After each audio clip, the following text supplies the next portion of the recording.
Bienvenidos a nuestra siguiente sesión de el liderazgo. Vamos a continuar con nuestro tema de coaching y particularmente vamos a dar algunos pasos básicos para poder llevar a cabo este proceso. Sin embargo, quiero reflexionar con ustedes que estos pasos básicos son para que ustedes empiecen a sensibilizarse sobre ellos. Pero también quiero dejar muy claro que hay cursos especializados en coaching para certificarnos como coaches, de tal manera que yo les pido que esto lo tomen como una guía breve, pero que también recuerden que son muchas las habilidades interpersonales que debe de desarrollar el coach. No basta con memorizar los pasos, no basta con decir, tengo que retroalimentar, no.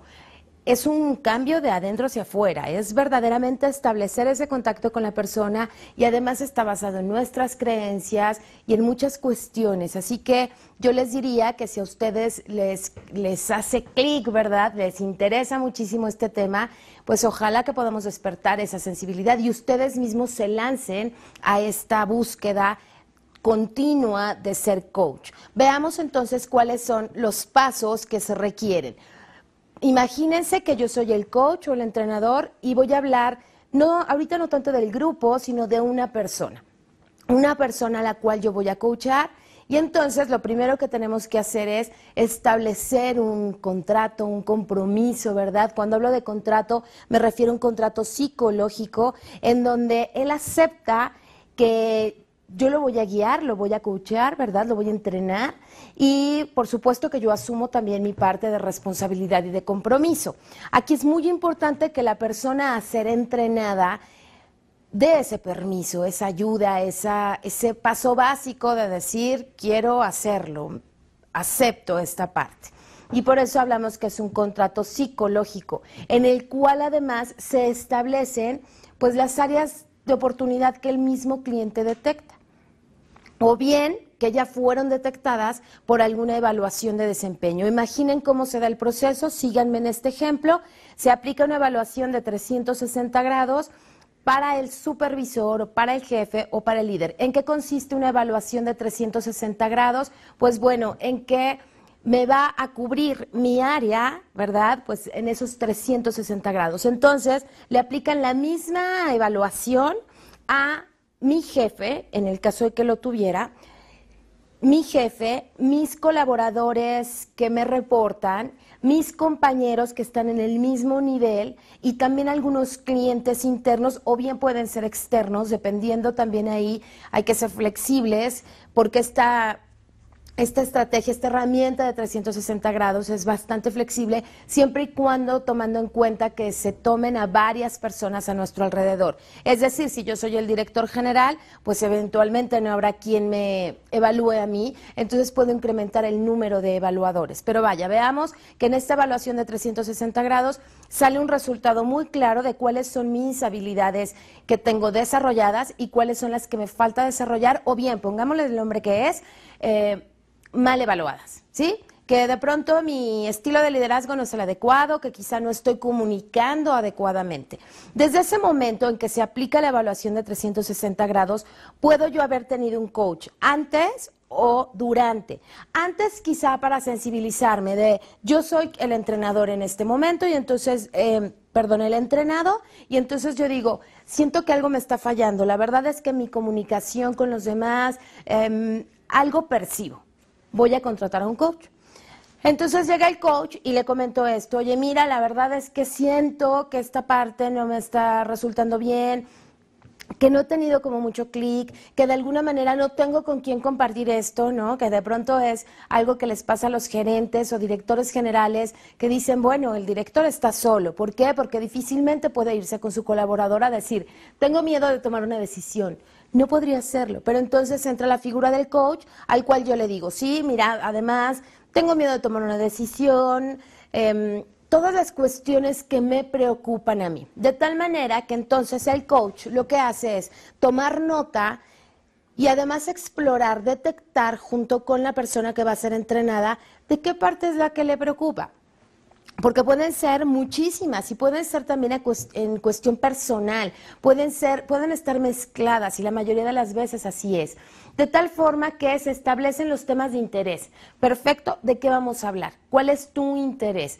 El coaching está centrado en el entrenado, ¿verdad? En la persona, en el gerente, no en el coach. De tal manera que quien establece las metas o los temas de interés es precisamente el cliente. El coach no puede llegar con un formato estructurado de, mira, vamos a hablar de toma de decisiones, de comunicación efectiva y de trabajo en equipo. No, porque quizá esas habilidades las tenga el entrenado.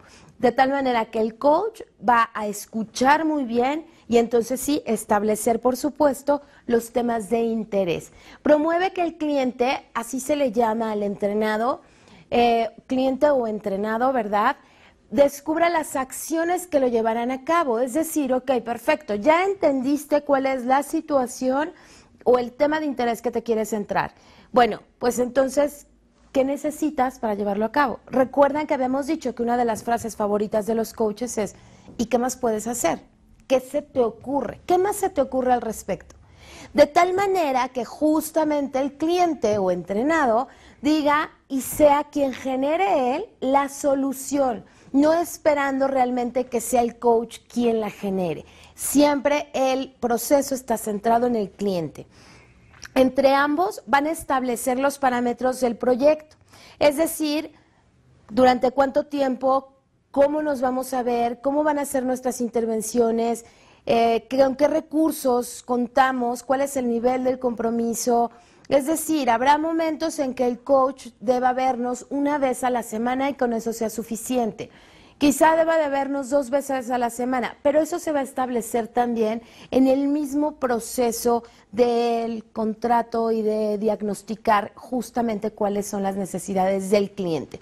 Después de esto, hay que autorizar y facultar al cliente para que tenga la autoridad para realizar esas acciones acordadas, porque ahorita estamos hablando del director general, pero puede ser que vayamos dentro de la estructura organizacional a un puesto medio. Bueno, pues esa persona que está en el puesto medio quizá requiera algunas cuestiones para que se le dé, para que logre ese cambio, de tal manera que el coach en este sentido también identifica esta parte, cuáles son los recursos quizá que requiere para lograrlo, para cambiarlo. Es muy común dar coach cuando cambia una persona de nivel, ya lo habíamos comentado también durante las últimas sesiones, y por supuesto en este caso si estamos hablando del director general o la máxima autoridad dentro de la empresa, definitivamente pues también que él vea qué necesita para ese cambio, para esa modificación. Después, es importante continuamente durante nuestras intervenciones estar resumiendo cuáles son las acciones que estamos llevando a cabo, estar nuevamente llevando a la persona hacia el foco, no perdernos en las pláticas o en las conversaciones, sino realmente estarlo alineando continuamente. Por eso es que en el punto 5 dice resumir, asegure que hay consistencia de las expectativas entre lo que usted entendió y por supuesto lo que el cliente quiere. Y además utilicé esto para la segunda sesión. Yo ya les había comentado que este proceso de coaching me refiere mucho a mí a la parte psicológica, a las terapias como se dan hoy por hoy, que además ya son terapias breves, ¿verdad? La mayoría de ellas, en donde justamente hay un psicólogo y un paciente o un cliente. Las sesiones son dependiendo de la necesidad del cliente o del paciente, el psicólogo establece cuántas visitas va a tener. Además, es muy estructurado. Nos vamos a ver cada miércoles a las 8. Lo mismo pasa con el coach.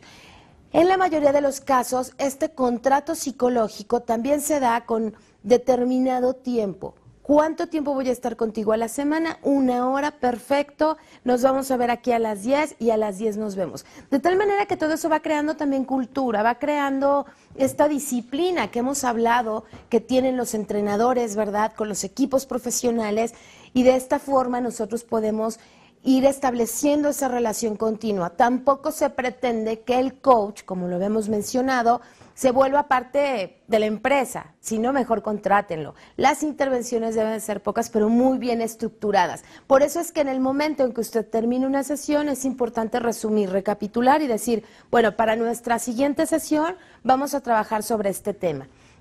Y aquí es muy importante, muy importante. Mientras transcurre ese tiempo, es decir, si yo veo a mi cliente cada semana, mientras transcurre ese tiempo, déjelo actuar y déjelo libre. Eso es uno de los principios del coach, decir, confío en la gente. Por lo tanto, si yo confío en la gente y tú y yo ya acordamos que durante esta semana vas a trabajar en eso, pues bueno, no voy a estar llamándote 2 días después de, oye, ¿qué pasó? ¿Sí pudiste comunicarte mejor? No tiene sentido. No estaríamos ejerciendo un rol real de coach. Recuerden que de los principios del coach es creer en las personas y esa confianza de que va a suceder, el cliente va a ir a realizar las actividades necesarias, por supuesto que se da.